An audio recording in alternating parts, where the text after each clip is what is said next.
All right, let's just dive right into this explainer. We're going to demystify a biological transition that affects literally millions of us, but honestly, it's still completely misunderstood. You've probably noticed that most of the stuff out there just kind of lumps all of menopause together. But today, we're pulling insights straight from the medical front lines to break down exactly what's really happening inside the body. So I want to start with a really important question. Are you treating your 40s and your 50s exactly the same? I'm asking because treating these two totally distinct decades like a single, uniform experience is a huge mistake. It actually prevents effective care. The bodily changes you go through in your 40s are wildly different from what hits you in your 50s. If you're relying on a one-size-fits-all approach, you're going to miss out on the specific strategies that can actually make you feel better. Here is how we're breaking this down today. 1. The menopause misconception. 2. The biology of female hormones. 3. Your 40s, the hormone roller coaster. 4. Your 50s, hormone depletion. And finally 5. Age-specific countermeasures. Okay, let's kick things off with Section 1, the menopause misconception, and why one size definitely does not fit all. Let's tackle the biggest myth right out of the gate, the idea that menopause is just one giant monolith. It's not. As this timeline shows, human bodies are literally designed to evolve through distinct, progressive stages. We go from childhood to puberty, then into our reproductive years, where hormones kind of stabilize, and then into the menopausal transition in our 40s and 50s. What that means is the struggles you're dealing with at, say, 43 are fundamentally different from what you'll face at 53. It's a journey, not a single destination.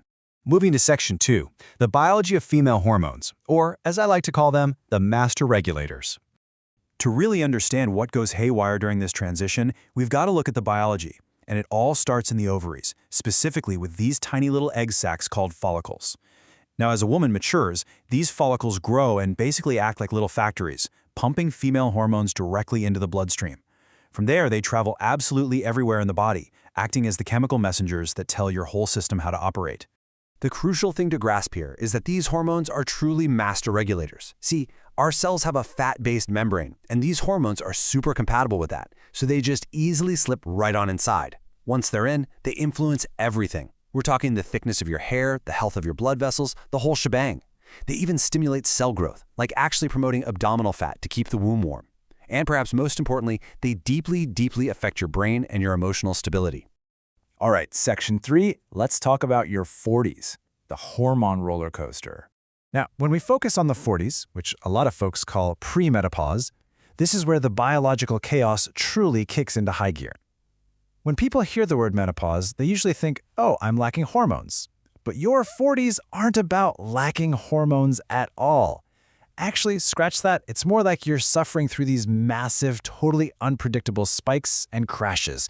It is a literal roller coaster. It's not until your 50s that the hormone production actually drops off and depletes.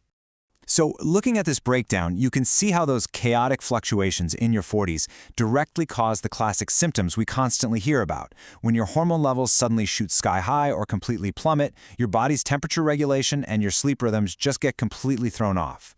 This is exactly why you might wake up totally drenched in sweat at 2 a.m. or find yourself suddenly snapping at your partner even though you really didn't mean to.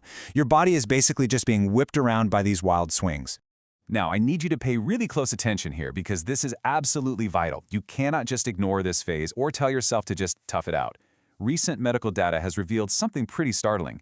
If you have severe early symptoms in your 40s and you leave them completely untreated, that unchecked hormonal chaos can actually significantly increase your risk for dementia and stroke decades down the line.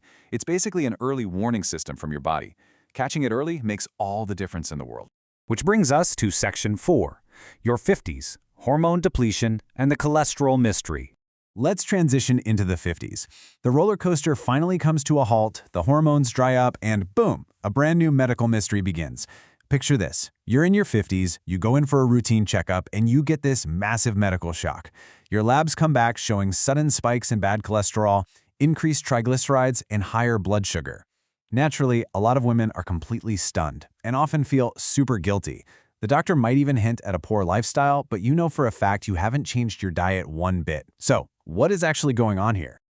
Well, here's the incredible biological truth. Female hormones are actually manufactured directly from cholesterol. So for decades, your body was efficiently burning through your cholesterol to make all these hormones. But in your 50s, when your ovaries stop producing them, they obviously stop using up all that raw material. And because it's no longer being utilized, well, that cholesterol just piles up in your bloodstream as surplus. It's just sitting there. I really want you to take this to heart. This sudden cholesterol spike, it's pure biological math. It is absolutely not a personal failing. You didn't suddenly become unhealthy overnight. It's just that the protective mechanism of your hormones is gone. Now, that being said, high cholesterol does carry real cardiovascular risks, so you for sure need to see a doctor to manage it. But you can walk into that clinic knowing you have absolutely nothing to feel guilty about. To make things even more complicated across both of these decades, the part of your brain controlling your hormones, the hypothalamus, is incredibly sensitive to stress. And think about what's happening in your 40s and 50s. You're probably dealing with aging parents, new caregiving duties, or maybe the kids are moving out and you're hitting the empty nest phase. You've got shifting workplace dynamics, relationship friction, you name it. All these external life stressors heavily impact your brain, which directly impacts that delicate hormone balance. So, let's get to the solutions in Section 5. Age-specific countermeasures and taking back control. How do we actually fight back against the biology and all that stress? Well, for women in their 40s dealing with the roller coaster, your day has to start right. I want you to try this 3-3-5 breathing method the absolute second you wake up. Literally before you even glance at your phone. Inhale for 3 seconds, hold it for 3, and exhale fully for 5. Doing this floods your lungs and blood with oxygen. It forces your brain to wake up properly, and it instantly resets your chaotic autonomic nervous system, your body's internal autopilot, for the entire day ahead. Along with that breathing, you need a pretty fundamental mindset shift. Back in your 20s and 30s, you could probably just power through exhaustion, right? We all did it. But in your 40s, with your hormones violently spiking and crashing, your absolute top priority has to be regulating your body. You need a consistent sleep schedule, you need a solid morning routine. Don't try to fight the chaos with brute force anymore. You have to manage it with strict regulation. Now, for those of you in your 50s, the roller coaster is over, which means your action plan changes entirely. The physical fix is crucial. Go see your doctor without any fear or guilt, and medically manage that inevitable cholesterol spike to protect your heart. But the emotional fix? That is where the fun actually begins. You've got to adopt a mindset of trying entirely new things. Those wild mood swings from your 40s are completely gone, so it's time to focus on enjoying the total freedom of your newly stabilized mood. I absolutely love this quote from the legendary Japanese actress Kiki Karen. It just perfectly captures this mindset. She said, "You might as well enjoy your own changes." I mean, getting older and changing is inevitable for all of us, but finding radical acceptance and actual joy in your 50s, that's a choice. And honestly, it's the ultimate victory. We've covered a lot of ground in this explainer today. You now know exactly why the 40s are a roller coaster and the 50s are a time of depletion. You understand the literal biological math behind that sneaky cholesterol spike, and you know the power of regulating your nervous system. Armed with all this knowledge, you are no longer at the mercy of a biological mystery. So tell me, looking ahead, how will you take back control and embrace your body's next chapter?